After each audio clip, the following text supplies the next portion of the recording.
ونعوذ بالله من شرور أنفسنا ومن سيئات أعمالنا من يهده الله فلا مضل له ومن يضلله فلا هادي له ونشهد أن لا إله إلا الله وحده لا شريك له ونشهد أن سيدنا ومولانا محمدا عبده ورسوله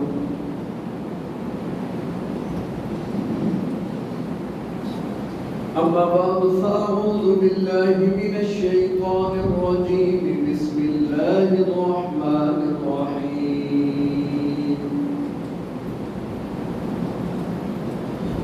فول وجهك شطر المسجد الحرام وقال النبي صلى الله عليه وسلم لا يؤمن أحدكم حتى يكون هواه تبعا لما جئت به أو كما قال صلى الله عليه وسلم صدق الله العظيم وصدق رسوله النبي الكريم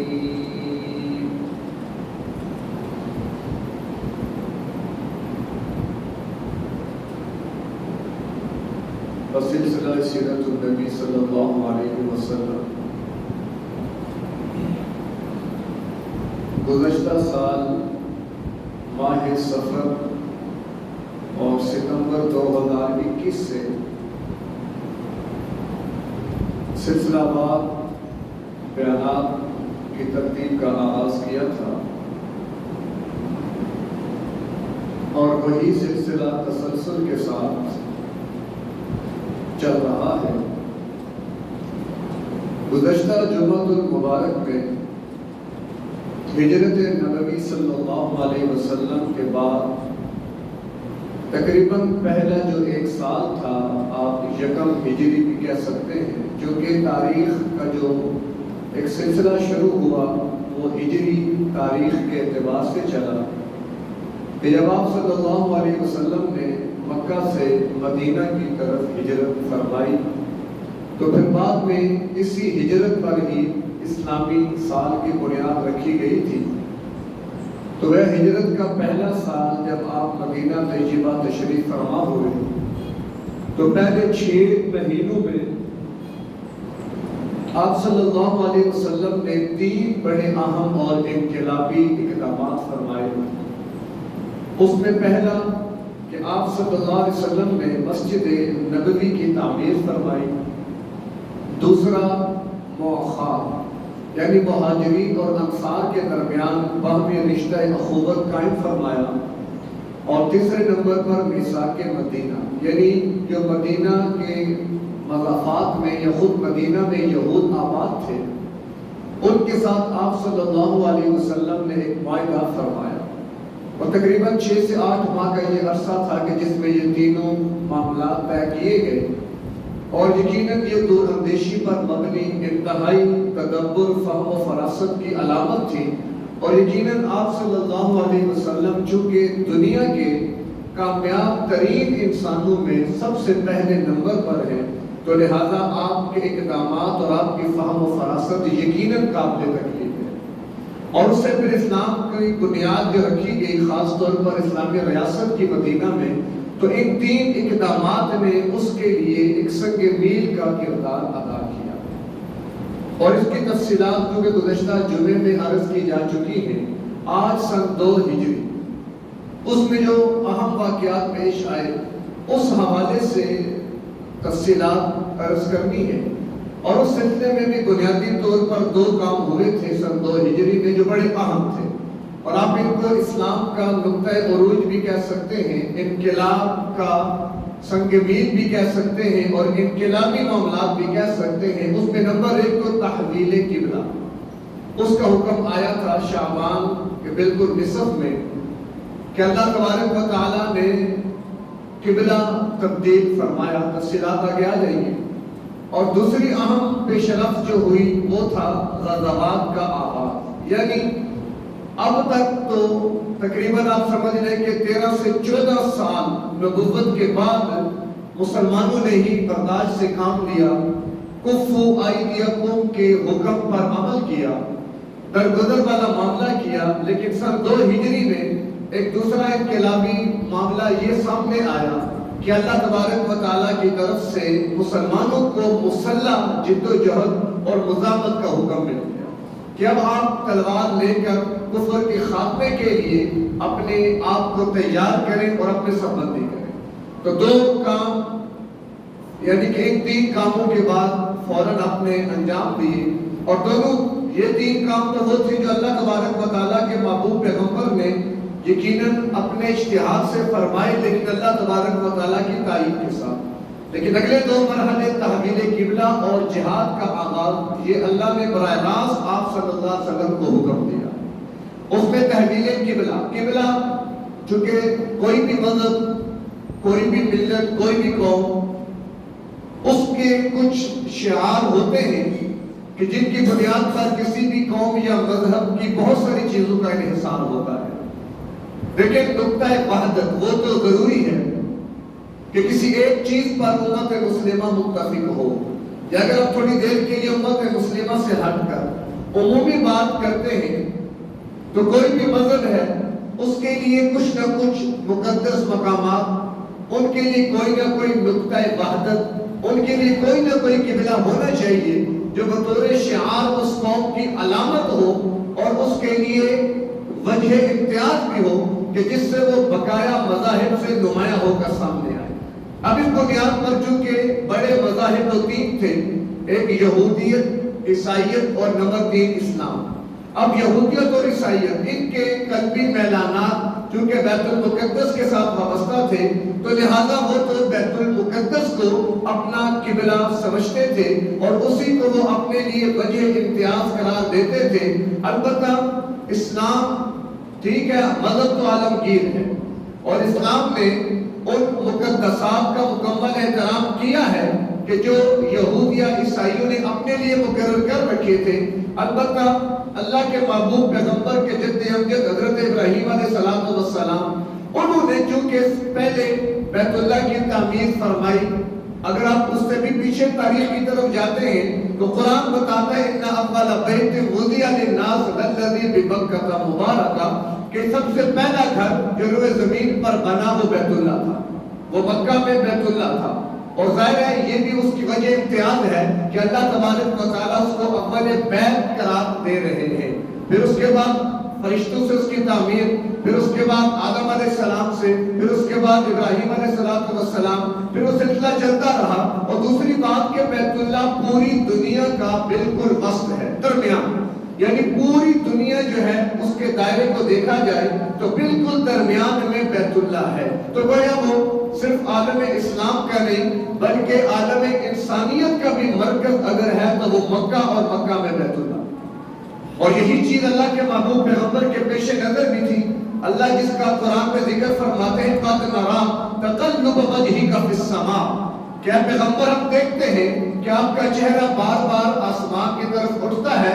فَلَنُوَلِّيَنَّكَ قِبْلَةً تَرْضَاهَا، اور ہم جانتے ہیں کہ آپ کا نگاہ آسمان کی طرف اٹھانا کس وجہ سے ہے کہ آپ یہ چاہتے ہیں کہ قبلہ بیت اللہ بن جائے تو ہم آپ کی اس خواہش کو پورا کریں گے. چونکہ آپ جب مکہ میں تھے، اب مکہ میں ایک تو مشرکین آباد تھے، مشرکین کی عقیدتوں کا محور مرکز تو بیت اللہ تھا. البتہ یہود جو تھے ان کی عقیدت جو تھی وہ زیادہ بیت المقدس کی طرف تھی. تو اللہ کے محبوب پیغمبر جب مکہ میں تھے آپ تو تالیف قلب چاہتے تھے، آپ تو سب کو قریب کرنا چاہتے تھے، لہذا آپ مقام ابراہیم کی طرف آ کر نماز پڑھا کرتے تھے کہ جس میں بیت اللہ بھی آپ کے سامنے ہوتا اور اسی سمت میں آگے بیت المقدس بھی سامنے ہوتا تھا. تو مکہ میں تو آپ کی یہ کیفیت رہی کہ مشرکین بھی دیکھتے ہیں کہ آپ بیت اللہ کی طرف منہ کیے ہوئے ہیں.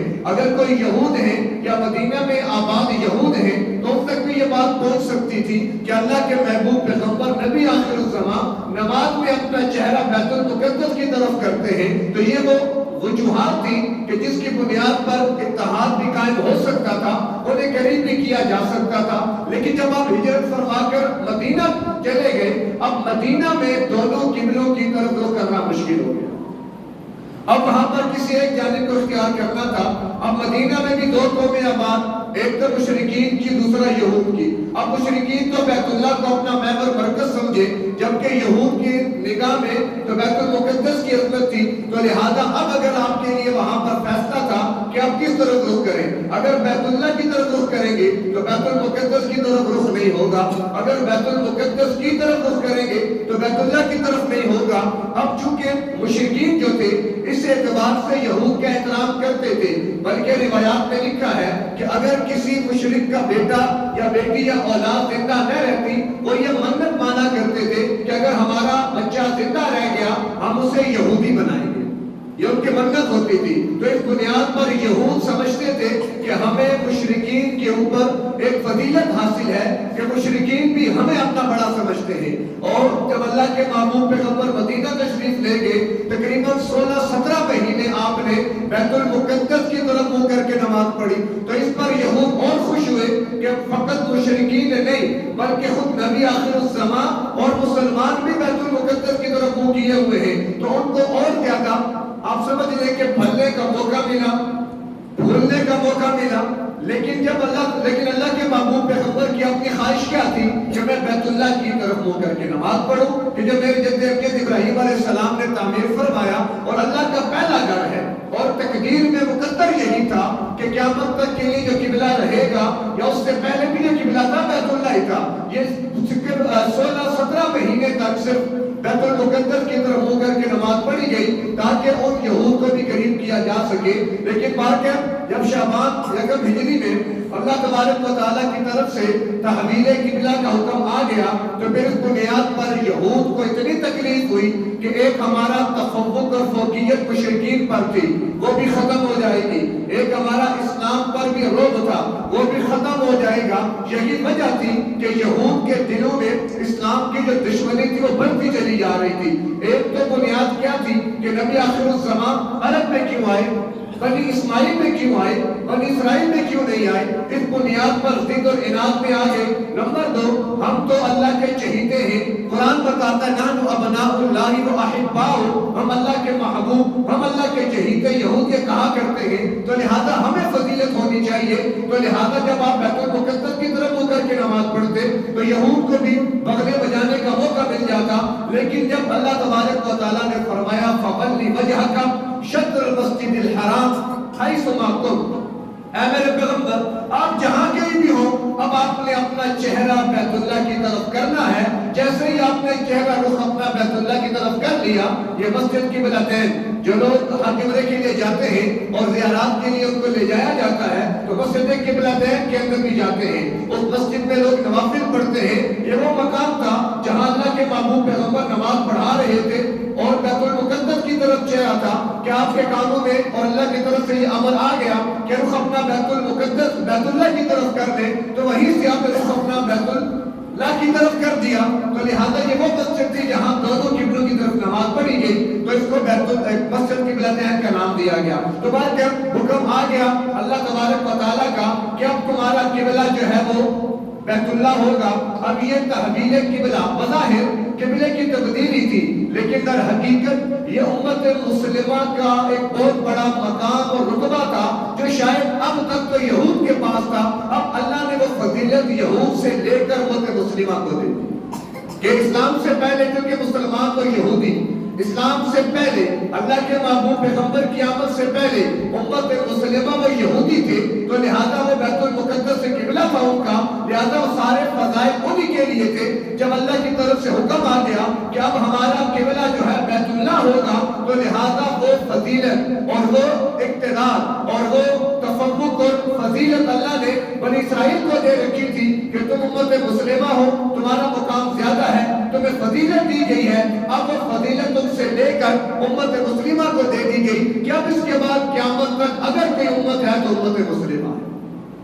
تو گئے کہ اب وہ اقتدار وہ فضیلت جو تھی وہ منتقل ہو گئی امت مسلمہ کی طرف. پھر اس کے بعد اللہ کے محبوب پیغمبر نے بیت اللہ کی طرف منہ کر کے نماز پڑھنی شروع کر دی. لیکن یہود کو تو منہ کا ہاتھ آیا.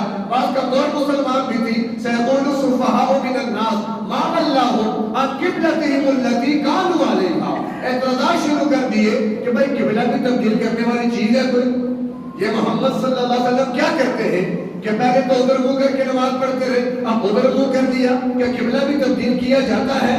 تو بڑی باتیں کی، سیکولو صفحاء من الناس۔ پھر اللہ بس اسی معاملے کو قرآن کے اندر بیان فرما رہے کہ جب بے وقوف لوگ جمع ہو گئے اور انہوں نے اعتراضات کرنے شروع کیے کہ ما ولاہم عن قبلتہم التی کانوا علیہا، وہ کیا چیز تھی کہ جس نے انہیں اپنے سابقہ قبلے سے دوسری طرف موڑ دیا؟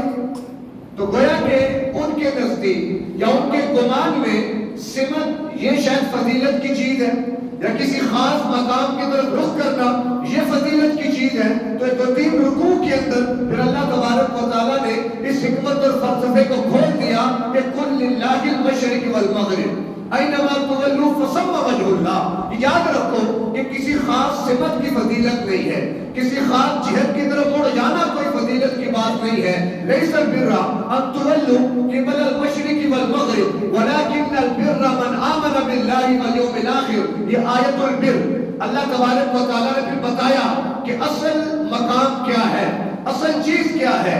رخ بیت اللہ کی طرف کرو، بیت المقدس کی طرف کرو، مشرق کی طرف کرو، مغرب کی طرف کرو، رخ کرنا کون سی فضیلت کی چیز ہے؟ اصل ولکن البر، اصل نیکی کیا ہے، اصل تقوی کیا ہے، اصل فضیلت کیا ہے؟ من آمن باللہ۔ پھر اس آیت میں اللہ تبارک و تعالیٰ نے تین عنوانات کو بیان کیا۔ ایک کا تعلق عقائد کے ساتھ کہ نمبر ایک تمہارے عقائد ٹھیک ہونے چاہیے، تمہارے نظریات درست ہونے چاہیے۔ نمبر دو اللہ تبارک و تعالیٰ نے اعمال اور مسائل کی ترغیب دی کہ ایمان کے ساتھ عمل صالح کا ربط بھی ہونا چاہیے۔ پھر عمل صالح میں بعض کا تعلق حقوق اللہ سے، بعض کا تعلق حقوق العباد سے۔ تو خلاصہ کلام کیا ہے کہ رخ کرو مشرق کی طرف یا مغرب کی طرف، رخ کرو بیت اللہ کی طرف یا بیت المقدس کی طرف، اس بنیاد پر فضیلت کوئی نہیں ہے۔ ہاں فضیلت کیا ہے کہ تم ایمان لاؤ اور عمل صالح کرو۔ تو اصل فضیلت ایمان اور عمل صالح کی بنیاد پر ہے۔ باقی اینما تولو، تم جس طرف رخ کرو گے فثم وجہ اللہ، وہاں تم اللہ کو پاؤ گے۔ لیکن اب ایک جہت کا تعین کیوں ہے؟ اس کے پیچھے حکمت علماء نے بہت کچھ لکھا۔ سب سے بڑی حکمت وحدت امت، کہ امت کے اندر اتحاد قائم ہو۔ ایک وقت میں پوری امت مسلمہ ایک جہت کی طرف منہ کر کے نماز پڑھتی ہے، یہ وحدت کا بہت بڑا پیغام، اتحاد کا بہت بڑا پیغام۔ پھر ایک امام کو متعین کر کے مقتدیوں کو اس کا پابند بنا دیا گیا، کس وجہ سے؟ تاکہ افراتفری نہ پھیلے، سارے ایک امام کی اقتدا کر لے تو پھر کیا ہوگا؟ وہاں بھی نظم قائم رہے گا، ربط قائم رہے گا، عبادت کا حسن قائم رہے گا، ترتیب قائم رہے گی، اور تمہارے باپ اتحاد اور اتفاق سے دشمن پر تمہارا روک قائم رہے گا کہ مسلمان تو ایک جماعت ہے، المؤمن کرجل واحد۔ یہ سارے مسلمان مشرق مغرب شمال جنوب جن کی تعداد 1.5 سے 2 ارب ہے تعداد بہت زیادہ، لیکن اپنی حیثیت کے اعتبار سے جسد واحد کی طرح ہے، ایک مٹھی اور ایک مکے کی طرح ہے کہ جس سے پورا عالم کفر کامتا تھا جب تک امت میں اتحاد قائم تھا۔ کیونکہ آج امت منتشر ہو گئی، امت تقسیم ہو گئی، کوئی سیاسی پارٹیوں میں تقسیم ہو کر لڑنے لگے، کوئی مسلکی بنیادوں پر لڑنے لگے، کوئی علاقائی بنیادوں پر لڑ پڑے، کوئی لسانی بنیادوں پر لڑ پڑے، کوئی صوبائی بنیادوں پر لڑ پڑے۔ لڑ نہیں پڑے، باقاعدہ لڑایا گیا، کیونکہ یہود نے اس وقت جو دشمنی کا بیج بویا تھا آج تک اس کی فصل وہ کاٹتے ہیں۔ روز اول سے ستیزہ کار رہا ہے ازل سے، دائم روز چراغ مصطفی سے شرار ابولہبی، کہ جب سے اسلام کا چراغ روشن ہوا اس وقت سے ابو لہب نے بھی مقابلے میں آ کر ٹھان لی ہے، لہذا پھر یہ یہود کا معاملہ وہاں سے چلا۔ روز اول سے جب اللہ کے معبود پیغمبر کا نبی ہونا پتہ چلا، جب اسلام کا دین ہونا پتہ چلا، جب ان کی فضیلت پتہ چلی، ان کے قبلے کے ہو جانے کا علم ہوا، تو دشمنی کی آگ بھڑکتی رہی۔ وہ دن اور آج کا دن وہ اپنی دشمنی سے باز نہیں آئے، ہمارے شعائر کو برباد کیا، ہماری نسلوں کو برباد کیا، ہمارے مذہب کو برباد کیا۔ اور آج کل ایک کتنا بڑا مسئلہ ٹرینڈ جینڈر کا ایشو، کیا ہم نے کیا کرنا ہے؟ جنس کی تبدیلی کا قانون کہاں پاس ہوتا ہے؟ اسلامی جمہوریہ پاکستان میں۔ کون پاس کرتا ہے؟ ہماری سیاسی جماعتیں کہ جن میں نون لیگ سر فہرست ہے، 2018 میں نون لیگ نے قانون دیا، پیپلز پارٹی نے تائید کی، تحریک انصاف تو ویسے بھی اسی ایجنڈے پہ کام کر رہی ہے، تو لہذا آج جن لوگوں کو ہم نے اوپر لایا، جن کو اپنے سر پہ بٹھایا، جن کو اپنا آقا مان لیا، آج وہ اسلام کی دھجیاں اڑاتے ہیں، تو پھر مجھے بتائیں نا ان کو ووٹ دینے والے اس کے ذمہ دار ہوں گے کہ نہیں؟ اب اس بل کی بنیاد پر ہم جن پرستی وہ فیل جو قوم لوط کا تھا جب ہمارے معاشرے میں رواج پائے گا تو اس کی ذمہ داری کس پر عائد ہوگی؟ یہی تو ہم رونا روتے ہیں، یا تو اسلامیہ کا یہاں سے نکالو ٹائٹل، اس کو جمہوریہ ریپبلک آف پاکستان کہہ دو، اگر اسلام کا نام لیتے ہو پھر مذاق کیوں اڑاتے ہو؟ ہمارے آئین کی پہلی شک کیا ہے؟ کوئی قانون قرآن و سنت کے خلاف نہیں بنے گا، پھر یہ کیا تماشا ہے؟ پھر یہ کیا ڈرامہ ہے جو ہمارے ساتھ کھیلا جا رہا ہے؟ اور غلطی ان کی نہیں، غلطی ہماری ہے، یہ ہماری اپنی غلطی ہے۔ ہم نے خود ان لوگوں کو سر پہ بٹھایا، ان کے جھنڈے اٹھائے، ان کے لیے نعرے لگائے، ان کو اپنا آقا، اپنا معبود، اپنا الہ، اب تو قریب ہے کہ کوئی نہ کوئی شاید نبوت کا دعویٰ بھی نہ کر دے۔ آج کا سوشل میڈیا پہ کم وقت کے ایسے بیان بھی چل رہے، تو یہ کیا ہے؟ اللہ اس قوم کو ہدایت دے، ہمیں تو قوم کا معاملہ ہے، وہ تو انہی کے لوگ ہیں نا۔ ہمارے قرآن یورپ کے پر ہوتا ہے، وہ تو انہی کی پالیسیوں پہ آئے، ہم تو کم از کم مسلمان بن کے رہے نا، ہم تو کم از کم اپنے اسلام کو اور اسلام کو نہ چھوڑے نا۔ ہم نسلیں ہماری کیا کرے گی؟ چلے آج بل پاس ہوا، میں اور آپ کو مزاحمت کر دیں گے، لیکن جب قانون بن جائے گا تو پھر مجھے بتائیں نا آئندہ نسلیں ہماری کس رخ پہ ہوگی، ان کا کیا مستقبل ہوگا، ان کا کیا دین اور کیا مذہب ہوگا؟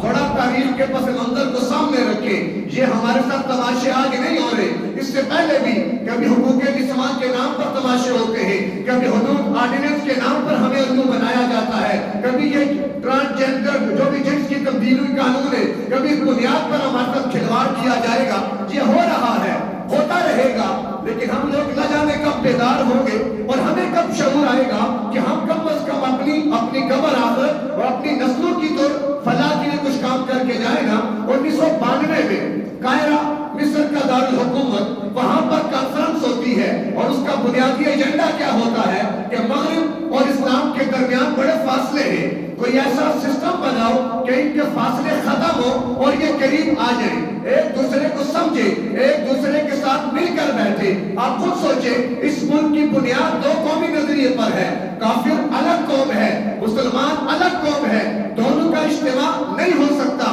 خاص طور پر جب وہ معاملات کہ جن کا تعلق قرآن سے ہے، شریعت سے ہے، سنت سے ہے، وہاں پر کوئی کمپرومائز نہیں ہے۔ اللہ کے محبوب پیغمبر تنہا چند مٹھی بھر صحابہ آپ کی معیت میں اس وقت کے کفر نے یہ پیشکش کی کمپرومائز کر لیا جائے، آئے مل کر بیٹھتے ہیں، کوئی درمیانی راستہ نکالتے ہیں تاکہ تصادم نہ ہو، مزاحمت ختم ہو اور مل بیٹھ کر کوئی پیار محبت سے کوئی ضابطہ اخلاق بنا لیا جائے۔ اللہ نے سورہ کافرون اتار دی، حالانکہ مسلمان چند ہیں، اللہ کے محبوب پیغمبر بے بس ہیں، وہ کچھ نہیں کر پا رہے، آپ کے سامنے حضرت یاسر بوڑھے، ان کو مارا جا رہا ہے، آپ کچھ نہیں کر سکتے، حضرت سمیہ کے ٹکڑے ہوئے آپ کے سامنے، آپ کچھ نہیں کر سکتے، حضرات صحابہ کو مارا جا رہا ہے، کوئلوں میں لٹایا جا رہا ہے۔ اس میں وسیع کا عالم ہے کہ کوئی صورت مستقبل میں سورہ کوثر کیوں اتری؟ اللہ کے محبوب پیغمبر کے صاحبزادے جب وفات پا جاتے تو کفار خوش ہوتے کہ نسلوں سے مشن زندہ رہتے ہیں، اس کی تو نسل ہی باقی نہیں ہے، لہذا چھوڑو، چلنے دو، جب سال اسلام رہے گا پھر ختم ہو جائے گا۔ لیکن وہ نہیں جانتے تھے کہ نسبی بیٹوں کی طرح کچھ روحانی بیٹے بھی ہوتے ہیں۔ اللہ نے اگر نسبی بیٹے نہیں چلائے، اس کی حکمت کیا تھی کہ مولوی کے بیٹے کو لوگ مولوی کہہ دیتے ہیں، مفتی کے بیٹے کو لوگ مفتی کہہ دیتے ہیں، کہ ایسا نہ ہو کہ کوئی نبی کے بیٹے کو نبی کہہ دے۔ ختم نبوت کا معاملہ اتنا حساس تھا کہ اللہ نے اپنے محبوب پیغمبر کو نرینہ اولاد دے کر وقت سے پہلے واپس لے لی، تاکہ کوئی یہ نہ کہے کہ نبی کا بیٹا نبی نہیں۔ ختم نبوت کا معاملہ بڑا تو ٹوک موقف رکھتا ہے، اس میں کوئی لچک نہیں ہے۔ تو بار کہ سورہ کوثر اتری، اللہ کے نبی کو اللہ نے تسلی دی، ان شانی اکا هو الابتر، بے نسلیں رہیں گے تو یہ کافر، آپ کی نسل تو چلے گی، پوری دنیا میں آپ کا غلبہ ہوگا، آپ کا مشن پہنچے گا اور آپ کی روحانی اولاد، آپ کے روحانی بیٹے آپ کے مشن کو لے کر نکلیں گے۔ تو بات ہے اللہ کے محبوب محبوب پیغمبر صلی اللہ علیہ وسلم، وہاں سے دین کا جب آغاز ہوتا ہے تو یہ دشمنی یہود کی پلے آ جاتی ہے، ساتھ ہو جاتی ہے، پھر یہ تسلسل سے بات چلی خیر موضوعات بہت سارے نکل رہے بیچ میں، تو میں بات کو اپنے موضوع کی طرف لاتا ہوں کہ 1992 میں پھر قاہرہ میں یہ کانفرنس ہوتی ہے کہ یہ آپس کے اختلافات ختم کیے جائیں اور کوئی کمپرومائز کا راستہ نکالا جائے، اگرچہ 1400 برس پہلے اللہ نے سورہ کافرون اتار کر یہ بات واضح فرما دی تھی کہ مسلمانوں تم کمزور ہو، تم ابھی کوئی مقابلے کی طاقت نہیں رکھتے ہو، لیکن بات نظریے کی ہے تو ٹوک اعلان کر دو لکم دینکم ولی دین، کہ دین کے معاملے میں کوئی کمپرومائز نہیں ہے، میں ایک کیا سارے صحابہ کیا ہم سب اپنے مشن پہ جان دے جائیں گے، لیکن دین کے معاملے میں کوئی کمپرومائز نہیں ہوگا، تب جا کر یہ دین ہم تک پہنچا۔ اگر جیسے آج ہمارے حکمران اور ہمارے بڑے اور ہمارے بیوروکریٹ اور ہمارے سیاسی عمائدین اگر ان جیسی سوچ اس دور میں ہوتی تو یقین جانے آج اسلام کا الف بھی باقی نہ ہوتا، لیکن اللہ ہر دور میں ایسے دیوانے پیدا فرما دیتا ہے، ایسے پروانے پیدا فرما دیتا ہے جو اسلام کی شمع پر اپنی جان دے کر پہرا دیتے ہیں تاکہ وہ شمع روشن رہے، وہ قیامت تک روشن رہے گی۔ لیکن فیصلے بھی تو ہونے ہیں، اللہ نے جہنم بھی تو بنائی ہے، شیطان نے بھی کیا کہا تھا جب اللہ تبارک و تعالیٰ نے فرمایا تھا کہ میں زمین میں اپنا نائب اور خلیفہ انسان کو بناتا ہوں، تو شیطان نے کیا کہا تھا انا خیر منہ، میں تو اس سے بہتر ہوں۔ گویا شیطان نے اللہ تبارک و تعالیٰ کے سامنے یہ بات رکھی کہ انسان تو گھٹیا ہے، انسان تو پست ہے، انسان تو ذلیل ہے، انا خیر منہ، بہتر تو میں ہوں، مجھے بہتر کا لقب اور ٹائٹل ملنا چاہیے، خلافت تو مجھے ملنی چاہیے۔ اللہ تبارک و تعالیٰ نے اس کو خلافت نہیں دی۔ اگلی بات کیا کی شیطان نے انذرنی الی یوم یبعثون، اگلی بات کیا کی لأحترقن ذریتہ الا قلیلا، یا اللہ میرا موقف کیا ہے، یہ انسان ذلیل ہے، یہ پست ہے، یہ گھٹیا ہے، اللہ مجھے مہلت دے کہ میں ثابت کر کے رہوں گا کہ واقعی شیطان اعلیٰ تھا اور انسان گھٹیا ہے۔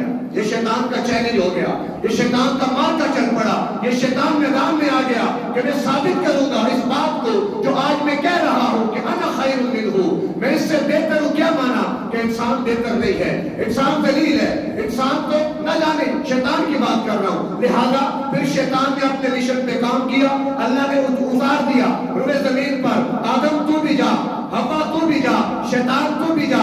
اب وہ میدان لگ گیا، سٹیج بن گیا، اب نکلو میدان میں، شیطان اپنی محنت کرے، ابن آدم اپنی محنت کرے، دیکھتے ہیں کہ موقف کس کا ٹھیک ہے۔ لیکن شیطان نے اپنے موقف کو درست ثابت کرنے کے لیے پھر اگر آپ قرآن کی آیات کا مطالعہ کریں وَاسْتَفْزِزْ عَلَيْهِمْ بِصَوْتِكَ وَأَجْلِبْ عَلَيْهِمْ بِخَيْلِكَ وَرَجْلِكَ وَشَارِكْهُمْ فِي الْأَمْوَالِ وَالْأَوْلَادِ، اللہ کہہ رہے ہیں شیطان تو اپنی آوازوں سے انہیں بہکا، ان پر اپنے گھڑ سوار لے کر آ، ان پر اپنی پیدل فوج لے کر آ، ان کے مالوں میں شریک ہو جا، ان کی اولادوں میں شریک ہو جا، جو تو کر سکتا ہے کر لے۔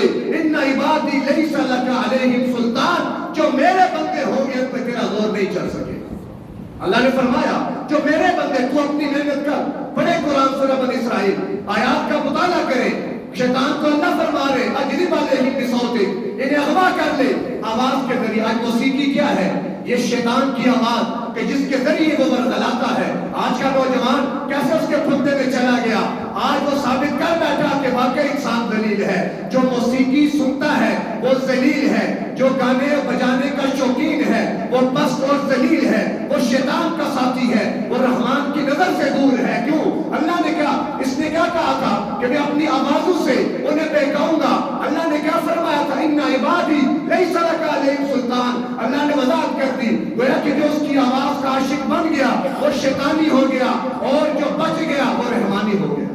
آج ہم دیکھ لیں کہ شیطانی کتنے اور رحمانی کتنے، تجزیہ کر لیں۔ 100 نوجوان ہیں تو 99 شیطان کے ہتھکنڈے اور اس کے پجاری اور خود کو ذلیل ثابت کر چکے ہیں۔ کوئی ایک ہوگا نیک اللہ کا ولی کہ در دامنی پہ شیخ ہماری نہ جائیو، دامن میں جوڑ دے تو فرشتے وضو کریں۔ ایسے بھی ہے اس معاشرے میں الحمدللہ کہ اللہ کا ایک امر ہے، حکمت ہے۔ تو مان کر شیطان نے اپنی چالیں شروع کر دی۔ 1992 میں قاہرہ میں یہ میٹنگ ہوتی ہے کہ آپس میں کچھ کمپرومائز کی صورت بنائے۔ پھر 1995 میں بیجنگ کے اندر یہ میٹنگ ہوتی ہے اور وہاں پر باقاعدہ یہ چیزیں طے ہوتی ہیں۔ شکل دی جاتی ہے، پھر 5 سال کے بعد امریکہ میں یہ میٹنگ ہوتی ہے اور یہاں تک قانون بنائے جاتے ہیں کہ اگر کوئی خامن اپنی بیوی سے زبردستی ہم بستر ہوگا اور اگر بیوی نے جا کر درخواست دے دی تو اس بنیاد پر اس خامن کو ہتھکڑی لگے گی، فرد جرم عائد ہوگی، اسے جیل جانا پڑے گا، قانون بنائے گا۔ اور ہم 1992 میں ہماری وزیر اعظم محترمہ بے نظیر بھٹو تھی، وہ بھی اس میں جا کر شریک، اس لیول کی وہ کانفرنس تھی، اس لیول کی کہ وزراء اعظم کو وہاں جمع کیا گیا، پھر وہاں پر پروپیگنڈے کے ذریعے اس چیز کو عام کرنے کے لیے مشورہ ہوا کہ ہم میڈیا کا استعمال کریں گے، ہم ڈرامے اس بنیاد پر بنائیں گے، ہم فلمیں اس بنیاد پر بنائیں گے، ہم گھر گھر میں ٹیلی ویژن پہنچائیں گے، گھر گھر میں کیبل پہنچائیں گے، ڈش ہر گھر میں پہنچے گی، انٹرنیٹ ہر گھر میں پہنچے گا۔ 1400 سال کی تاریخ کفار کے سامنے ہے، وہ کبھی بھی میدان میں نکل کر اہل ایمان کا مقابلہ نہ کر سکے، ان کو بدر بھی نظر آتا ہے، انہیں احد اور یمامہ بھی نظر آتا ہے، انہیں یرموک اور موتا بھی نظر آتا ہے، پھر آگے چلیے انہیں صلاح الدین ایوبی بھی نظر آتا ہے، سلطان محمد فاتح بھی نظر آتا ہے، محمد ابن قاسم بھی نظر آتا ہے، سلطان ٹیپو بھی نظر آتا ہے، جب نہتے مسلمان ہزاروں پر غالب ہوتے نظر آتے ہیں، وہ سمجھ گئے کہ جب تک ان میں ایمان قائم ہے، ان کے اندر اتحاد قائم ہے، یہ اپنے مذہبی روایات سے جڑے ہوئے ہیں، انہیں شکست نہیں دی جا سکتی، لہذا مقابلے میں نہ نکلو، اپنا نقصان کرو گے، گھر بیٹھ کر سخت جنگ لڑو، ان کے نوجوانوں کو بے حیا بناؤ، ان میں بے حیائی کو عام کرو، ان کے اتحاد کو پارا پارا کرو، انہیں مسلکی بنیادوں پر، علاقائی بنیادوں پر، سیاسی بنیادوں پر لڑواؤ۔ آج کا منظرنامہ خواہ وہ مسلکی بنیادوں پر ہے وہ آپ کے سامنے ہے، خواہ وہ سیاسی بنیادوں پر ہے وہ آپ کے سامنے ہے، علاقائی اور نسلی اور لسانی بنیادوں پر ہے وہ آپ کے سامنے ہے۔ اقبال بڑا پیٹا، اقبال نے بڑا سمجھایا کہ آپس کے اتحاد کو نہ چھوڑنا۔ اللہ نے قرآن میں بار بار کہا اعتصموا بحبل اللہ جمیعا، اکٹھے رہنا، اللہ کی رسی کو تھام کے رکھنا، ولا تفرقوا، الگ نہ ہونا، فتنازعوا فتفشلوا وتذهب ريحكم، اگر الگ ہو گئے، بکھر گئے تو پھر تمہاری ہوا اکھڑ جائے گی اور دشمن تمہارا وہ حال کرے گا جو رہتی دنیا تک لوگ یاد رکھیں گے۔ آج دیکھ لیں تو لہذا شیطان نے اپنا کام شروع کر دیا اور آج صورتحال 2018 میں بل پیش ہوا، نون لیگ پیش کرتی ہے، پیپلز پارٹی تائید کرتی ہے، تحریک انصاف تائید کرتی ہے، کہاں ہیں پیپلز پارٹی کے جیالے، کہاں ہیں نون لیگ کے پٹواری اور کہاں ہیں وہ یوتھیے جو اپنے لیڈروں کے لیے نہ جانے کیا کچھ کرتے ہیں۔ آج بات اسلام کی ہے، اسلامی روایات کی ہے، یہ بل ہے کیا؟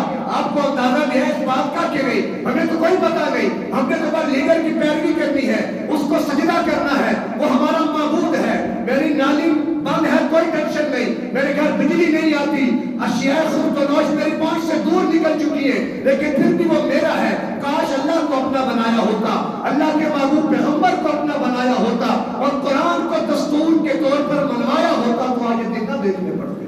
آج کوئی بھی مرد عدالت میں جا کر یہ کہہ دے کہ میں عورت ہوں تو عدالت پر یہ لازم ہو جائے گا کہ وہ کنسیڈر کر دے کہ یہ عورت ہے۔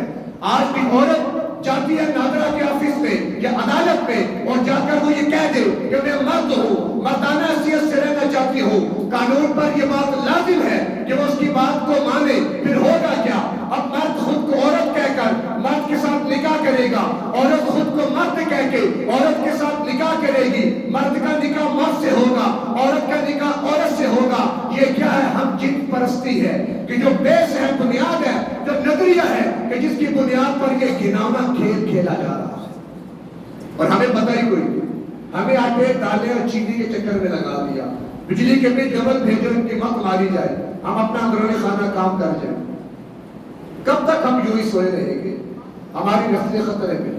یعنی بل پاس ہو گیا، اب اس کے بعد آپ کچھ نہیں کر سکتے، آپ کا بیٹا چلا گیا اور اس نے خود کو عورت کنسیڈر کر دیا تو لہذا کیا ہوگا؟ آپ کچھ نہیں کر سکتے۔